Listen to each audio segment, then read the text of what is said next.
Assalamualaikum warahmatullahi wabarakatuh. Ikhwan akhwat yang dikasihi Allah Subhanahu wa taala, apa kabar? Sehat ya?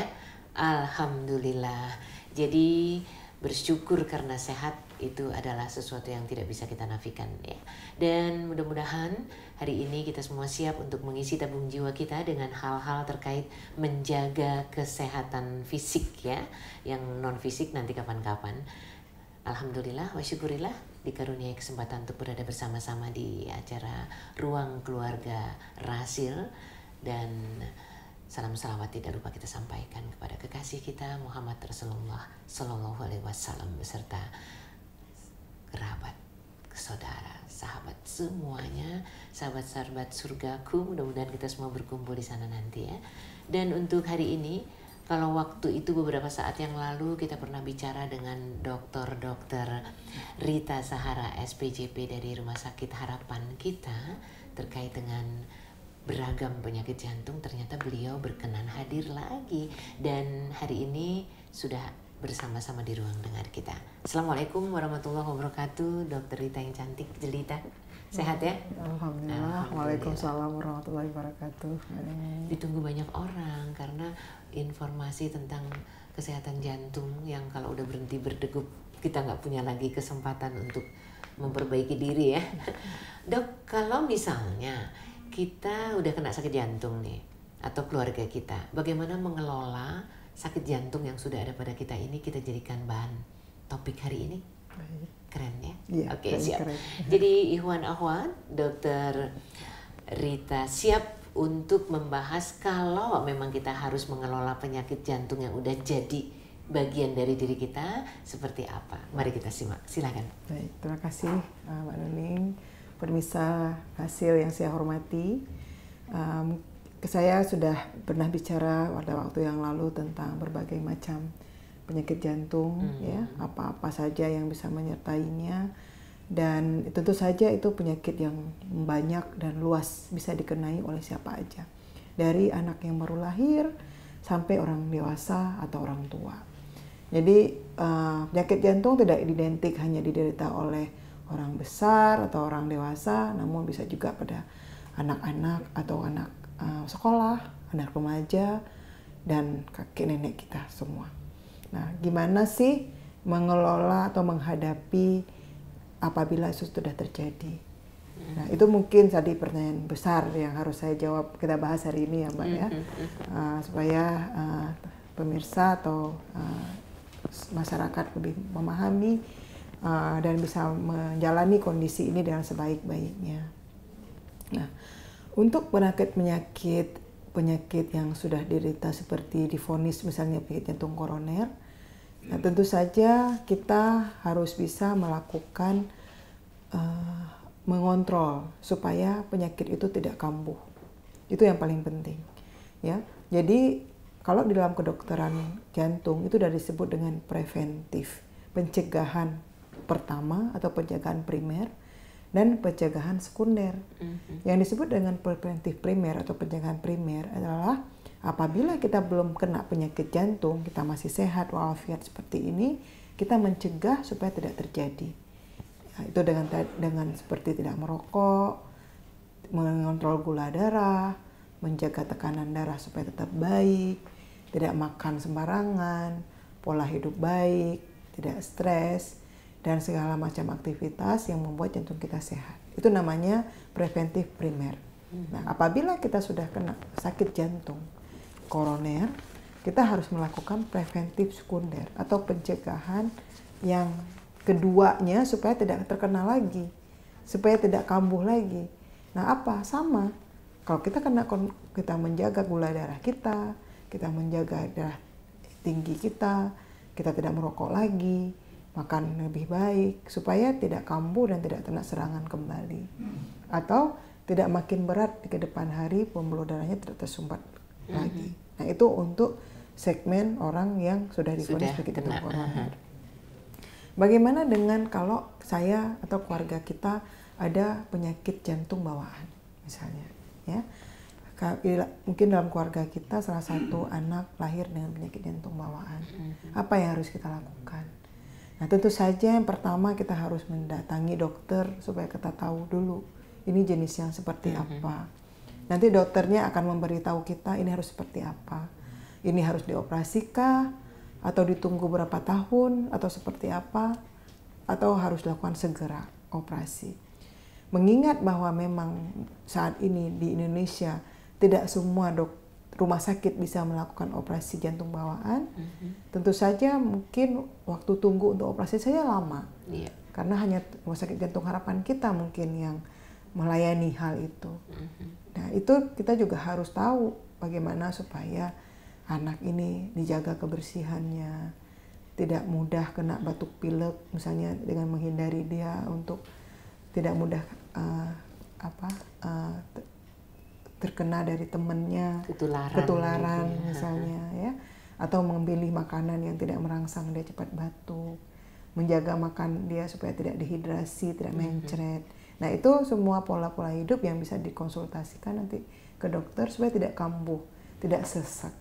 Meskipun kadang-kadang sudah dilakukan semua hal itu, tetap terjadi juga kekambuhan karena memang itu berhubungan dengan penyakitnya. Itu pada anak-anak bayi atau anak-anak yang kecil dilahirkan dengan penyakit jantung tersebut. Nah, begitu juga dengan kondisi-kondisi yang lain yang sudah putuskan atau yang sudah divonis oleh dokternya. Yang penting masyarakat secara umum paham dulu nih penyakitnya apa, sehingga mudah diarahkan. Karena tidak semua penyakit jantung itu sama cara melakukan penata laksanaannya. Demikian Mbak Nuning. Terus kalau misalnya nih di rumah udah jelas si abang atau si bapak atau om terkena serangan jantung. Berarti penyakit jantung koroner ya?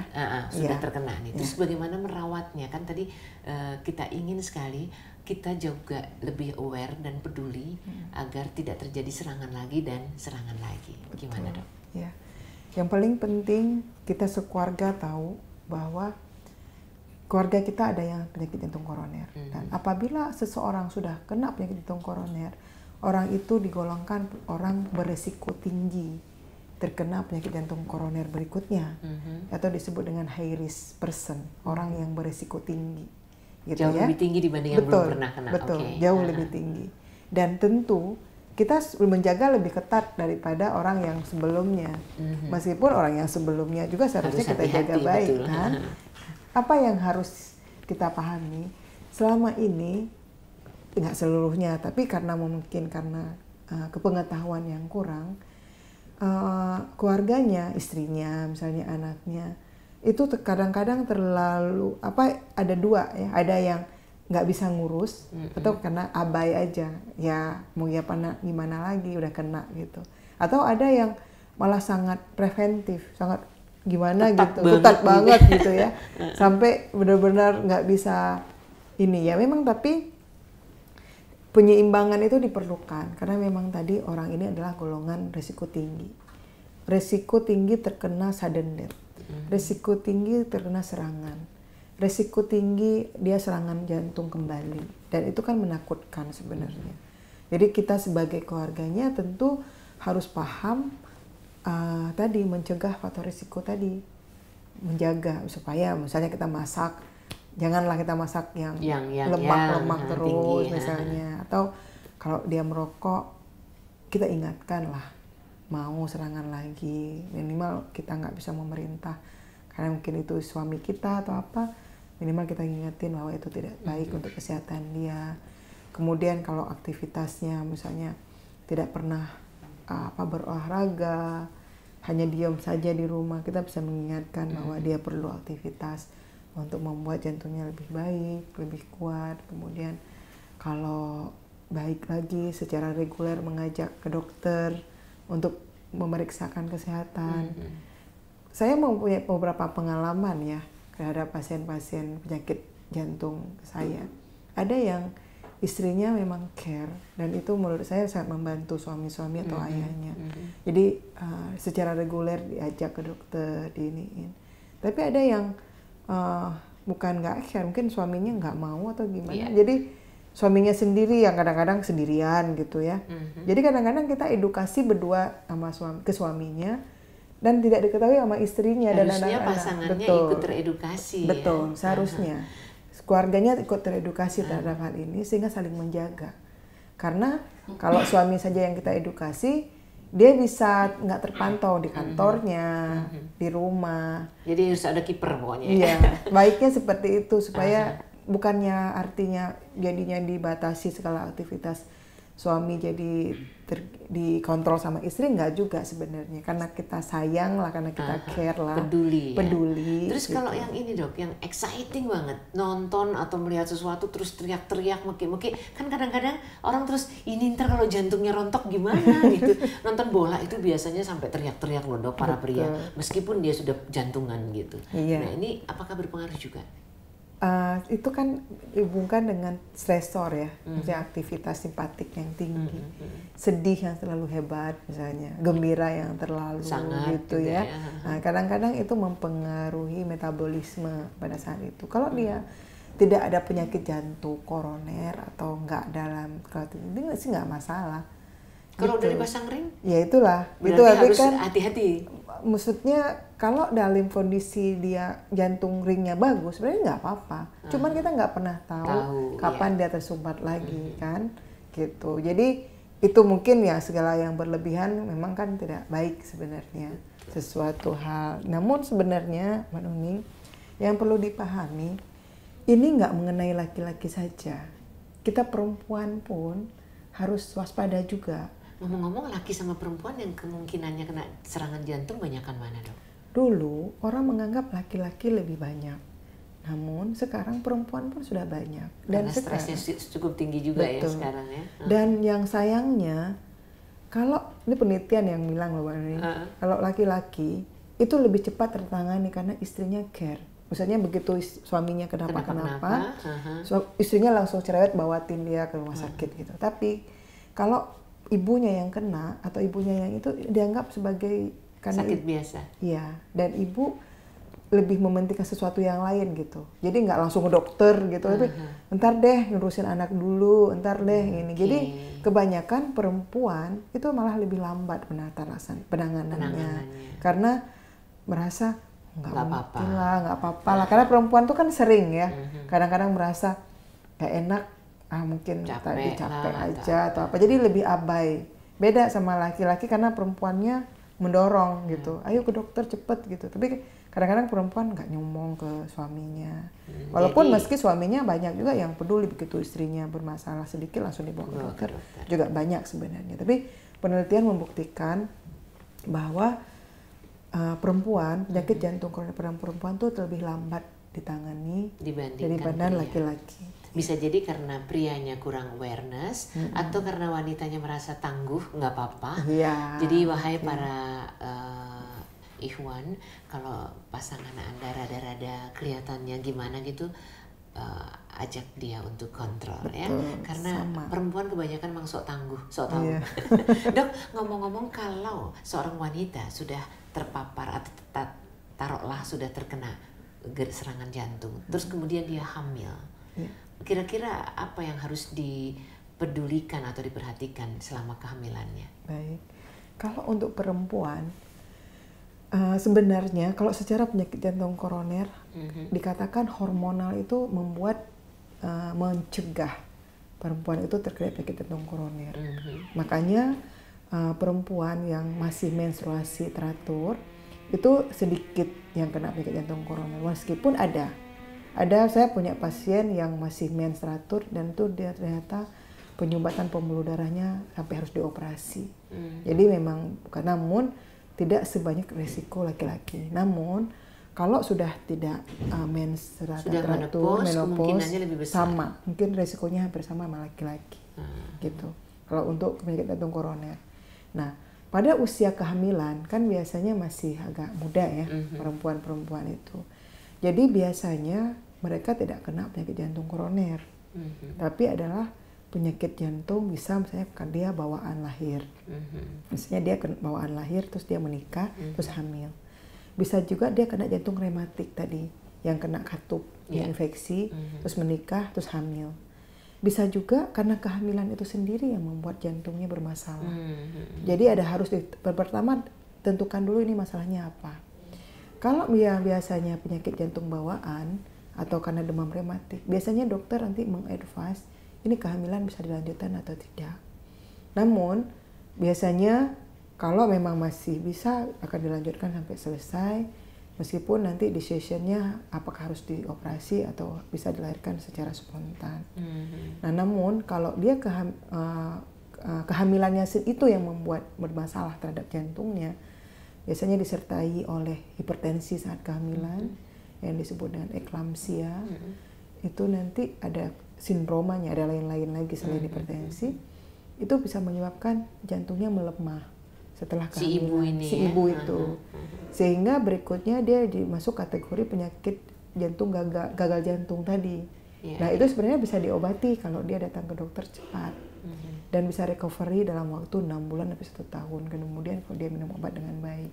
Tapi kalau dia tidak minum obat atau tidak dikontrol dengan baik, dia akan gagal jantung terus dan mungkin tidak bisa hamil lagi. Tapi kaitannya minum obat, Dok, kalau orang hamil minum obat, tidakkah akan membahayakan janinnya? Baik, kalau untuk kehamilan pada saat orang kongenital atau bawaan, itu obat yang dipilih kan obat-obat yang aman untuk janinnya dan untuk kehamilannya. Sekalipun itu penyakit jantung. Iya. Ada semua, makanya harus dokter jantung yang memberikannya atau dokter yang mengerti terhadap kondisi dia apa. Sehingga obat-obat yang diberikan adalah untuk nggak bisa menyembuhkan saat itu, adalah hanya mengurangi simptom, mengurangi gejala supaya dia tidak terus sesek, supaya kehamilan dia bisa terus. Itu semuanya adalah obat-obat yang aman untuk kehamilan. Namun kalau dia sudah melahirkan, kalau dia terkena gagal jantung, mungkin dokter akan mengatakan bahwa mungkin dia tidak bisa menyusui. Dia harus jadi minum ada obat. kaitannya juga ya? Karena obat itu bisa melalui air susu. Gitu. Jadi nanti dokter akan memilih ini obat harus diminum karena kan jantungnya harus di recovery secepat mungkin. Nah, itu memang beresiko. Jadi kehamilan pada penyakit jantung itu beresiko. Pasti. Jadi harus tetap berdekatan, berurusan, berhubungan dengan yang namanya dokter. Betul. Kalau enggak bisa banyak hal yang terjadi. Untuk obat-obatan pada orang kehamilan itu tentu saja dipilihkan obat-obat yang aman untuk kehamilan tersebut. Karena untuk kehamilan biasanya obat-obat yang dipilihkan itu bukan untuk menyembuhkan penyakitnya, tapi adalah untuk mengurangi simptom atau mengurangi gejalanya supaya si ibu tidak terlalu sesek, tidak terlalu capek, dan semoga kehamilannya bisa diteruskan. Nah, tentu saja obat-obat tersebut adalah aman untuk kehamilannya. Namun apabila janinnya sudah dilahirkan atau sudah melahirkan, dokter bisa melihat indikasi pemakaian obat-obat jantung tersebut apakah akan mengganggu menyusui atau tidak. Namun apabila kepentingan ibu pada saat itu untuk memperbaiki jantungnya lebih penting, kadang-kadang beberapa obat dipilihkan dan bisa saja si ibu tidak boleh menyusui karena beberapa obat tersebut akan masuk melalui air susu dan itu membuat si bayi jadi ikut-ikutan minum obat tersebut. Jadi mungkin memang harus terus berdekatan antara pasien dengan dokter supaya penyembuhannya bisa lebih terarah, gitu mungkin, Mbak.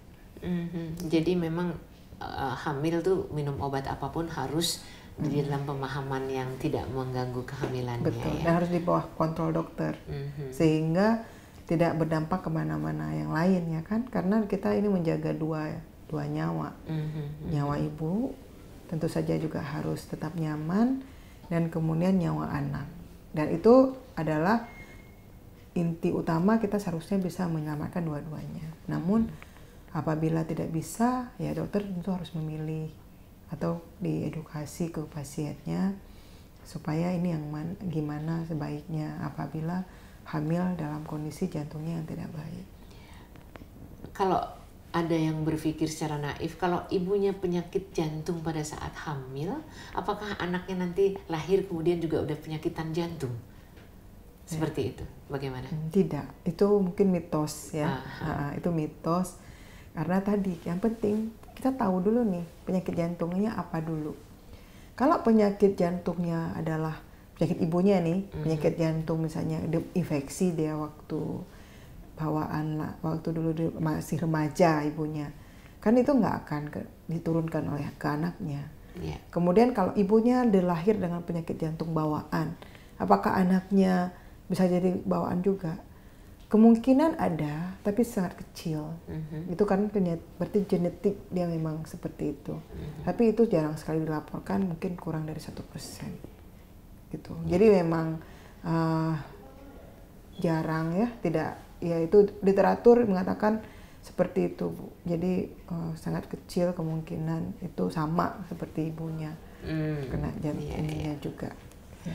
Kalau ini Dok, terkait dengan kopi, ya, orang ngopi ada kaitannya nggak sih kalau kebanyakan ngopi terus gangguan jantung terjadi? Soalnya beberapa orang mengatakan kopi itu justru bagus. Menurut dokter bagaimana?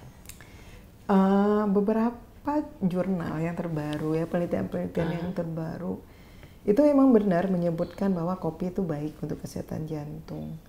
Namun pada dosis tertentu. Terus nggak pakai gula lagi tuh? Iya, pada dosis enak, pahit. Pada dosis tertentu. Namun sebenarnya kopi itu mungkin ada zat yang disebut kafein itu. Pada orang-orang yang sudah menderita sakit jantung, kafein itu bisa menimbulkan takikardia, berdebar. Nah itu nggak nyaman dan nggak enak dan bisa menyebabkan sesak dia bertambah. Jadi tingkatan denyutnya jadi meningkat. Jadi itu membuat jadi kayak nyesek seperti apa. Nah itu mungkin yang sering disebut, minum kopi malah nggak enak gitu ya. Tapi sebenarnya kalau secara penelitian itu sampai sekarang penelitian itu belum berhenti. Tentang manfaat kopi terhadap kesehatan jantung ini masih diteliti terus. Ya, karena memang banyak yang mengatakan bahwa ternyata baik. Namun mungkin kalau para pers atau mungkin juga tahu info terbaru tentang kopi yang dituntut, Starbucks yang dituntut karena ternyata bisa menyebabkan penyakit-penyakit tertentu. Nah itu juga harus jadi perhatian ya. Maksud saya kita nggak tahu ke depan penelitian itu membuktikan apa. Namun secara hubungan korelasi, kopi tidak dikatakan sebagai penyakit jantung koroner, tidak. Ya. Kalau berdebar-debar hanya karena minum kopi itu memang efeknya seperti itu, tapi bukan lantas berarti itu. Beda seperti merokok tadi. Kalau merokok kan sudah disebut secara letterlek bahwa itu penyebab penyakit jantung koroner. Kalau kopi tidak masuk sebagai faktor risiko penyakit jantung koroner. Dok, kalau diabetes sekarang ini kan ada yang tipenya bukan setelah salah kelola makanan dan asupan, tetapi memang sejak masih kecil. Bawaan tipe atau tipe 1. Ada nggak kemungkinan jantung juga bertipe seperti itu? Jadi memang ada tipe 1 yang memang sudah sejak, atau karena anak-anak menjadi terkena gangguan kadar gula sejak awal dengan tipe 1-nya berpengaruh juga terhadap jantungnya gitu? Ya. Pada prinsipnya sama. Kalau orang sudah kena penyakit diabetes itu sama setara seperti sudah kena penyakit jantung. Itu secara penata laksanaan atau secara kategori kita melihat orang tersebut. Jadi memang berisiko tinggi terhadap penyakit jantung. Nah, untuk yang apakah ada orang yang secara cepat kena gitu ya, kayak tipe 1 tadi terhadap penyakit jantung? Itu ada. Itu yang saya bilang, secara genetik dia punya keturunan yang meninggal mendadak di usia muda. Jadi misalnya bapaknya meninggal sudden death umur 40 tahun. Kemungkinan anaknya bisa juga gitu. Jadi makanya pada orang-orang yang kena serangan jantung usia muda, kami dokter-dokter itu sering menganjurkan nanti kalau punya anak laki-laki atau anak perempuan harus dicek secara lebih cepat. Karena sekarang itu periode memang berturut ya. Nanti kadang-kadang kalau diceritakan oleh keluarga, kadang-kadang iya dok, kemarin adik saya udah meninggal duluan. Terus kemudian, jadi itu beresiko karena itu secara genetik memang pembuluh darah mereka tidak terlalu baik sehingga mudah terkena. Ya, ada beberapa orang yang merokok banyak, minum makan sembarangan, Nggak masalah. tapi nggak masalah karena dia secara genetik pembuluh darahnya bagus. Iya, iya. Jadi nggak apa-apa karena kayak kita punya saluran air di rumah, ada yang mereknya kan beda-beda juga ya, beda-beda satu kualitasnya. Ya. Ada yang kita siramin minyak banyak pun dia bagus aja, lancar aja pembersihannya. Tapi ada yang baru kita pasang, tapi begitu kena lemak sedikit langsung lengket misalnya. Nah itu kualitas namanya. Dan kualitas itu dipengaruhi oleh apa? Dipengaruhi oleh sejak kita dalam kandungan ibu kita. Bagaimana ibu kita dulu makan, bagaimana ibu kita dulu kualitas hidupnya, sama kayak kualitas rambut kita, kualitas kulit kita, kualitas tulang-tulang kita kan dipengaruhi waktu sejak kita dulu dibentuk. Mangga jatuh tidak jauh dari pohonnya gitu ya. Baik Dok, nanti kita akan lanjutkan kembali obrolan kita di ruang kesehatan bersama Dr. Rita yang membahas tentang jantung.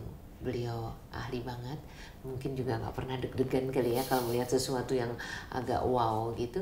Terima kasih sekali lagi untuk teman-teman yang ada di Sukabumi, di Semarang, di Pontianak, di Batam, di Singapura juga, di Palembang, serta pada Fajar dan juga Sandi yang membantu mengudarakan program Ruang Kesehatan kita. Kami kembali sesudah jeda berikut.